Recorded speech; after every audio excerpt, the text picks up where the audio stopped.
তোমাদের রানী ধারাবাহিকের আগামী পর্বে আমরা দেখতে পাবো পার্টিতে দুর্জয় রানীকে সারপ্রাইজ দিয়ে সমস্ত মান অভিমান ভুলে বিবাহবার্ষিকীর দিনে রানীর অভিমান ভাঙিয়ে রানীর কাছাকাছি এলো। হ্যাঁ বন্ধুরা, আমরা এই মুহূর্তে দেখতে পাবো তোমাদের রানী ধারাবাহিকের আগামী পর্বগুলোতে রানী দুর্জয়ের দেওয়া শাড়িটা কোনো মতেই পরতে চায় না, এমনকি পার্টিতে যেতেও রাজি হয় না।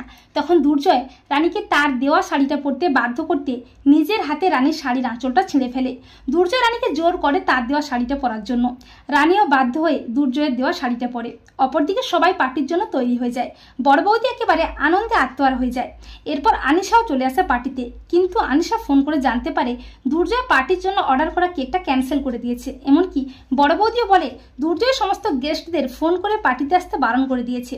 তা শুনে অবাক হয়ে যায় সবাই, কেউ বুঝতে পারে না দুর্জয় আসলে কি করতে চাইছে। অপরদিকে রিতমরা রানী দুর্জয়ের অ্যানিভার্সারির জন্য যে রুমটা সাজিয়েছিল সেটাও কে যেন নষ্ট করে দিয়েছে, তারাও বুঝতে পারে না কে নষ্ট করলো। এরপর দুর্জয় সবাইকে অবাক করে অ্যানিভার্সারি সেলিব্রেটের জন্য একটা কেক নিয়ে হাজির হয়, তা দেখে অবাক হয়ে যায় সবাই, আর বড় বৌদি থোঁতামুখটা একেবারে ভোঁতা হয়ে যায়। এরপর রানী যখন দুর্জয়ের দেওয়া শাড়িটা পরে বসে থাকে তখন দুর্জয় আসে, আর রানী পার্টিতে যেতে না চাইলে দুর্জয় রানীকে হাত ধরে টানতে টানতে পার্টিতে নিয়ে যায়। তা দেখে অবাক হয়ে যায় সবাই, রানী বুঝতে পারে না দুর্জয় আসলে কি করতে চাইছে।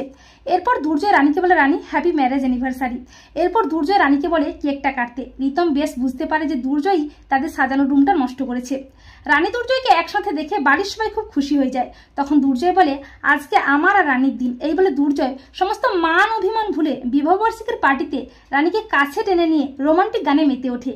তো বন্ধুরা, তোমরা এটাই চাও তো যে বিবাহবার্ষিকীর পার্টিতে যেন দুর্জয় রানী সমস্ত ভুল বোঝাবুঝি মিটিয়ে মান অভিমান ভুলে আবারও কাছাকাছি আসে? কমেন্ট করে জানাতে ভুলো না কিন্তু তোমাদের মতামতটি।